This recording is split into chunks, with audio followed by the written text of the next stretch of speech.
100 சவரன் நகை, Audi car, 50 லட்சம் ரூபா ரொக்கம், இதை எல்லாமே வரதட்சணையாக கொடுத்து தன்னோட பொண்ணு கல்யாணத்தை ஜேன்னு சிறப்பாக நடத்தி முடிக்கிறாரு ரமேஷ்.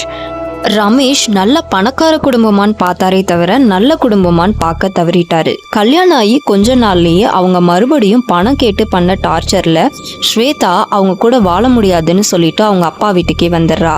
இதை கேட்ட அவங்க அப்பா இதனால சமுதாயத்துல தன்னோட மதிப்பு குறைஞ்சிடும்னு சொல்லி அவளை பேசி சமாதானப்படுத்தி கொஞ்சம் பணத்தையும் ரெடி பண்ணி அங்கேயே கொண்டு போய் மறுபடியும் விட்டுட்டு வந்துடுறாரு.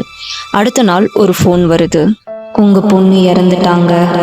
இப்போல்லாம் பெத்தவங்க நல்ல பணக்கார வீடான்னு பாக்குறாங்களே தவிர நல்ல குடும்பமா நல்ல பையனான்னு பாக்குறது இல்ல.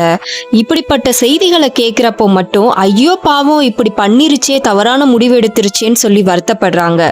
மறுபடியும் தன்னோட பிள்ளைங்களுக்கும் அதே முடிவை தான் எடுக்கிறாங்க. இதை மாத்துறதுக்கு ஏதாவது வழி இருக்கா? தெரிஞ்சா கமெண்ட் பண்ணுங்க கைஸ்.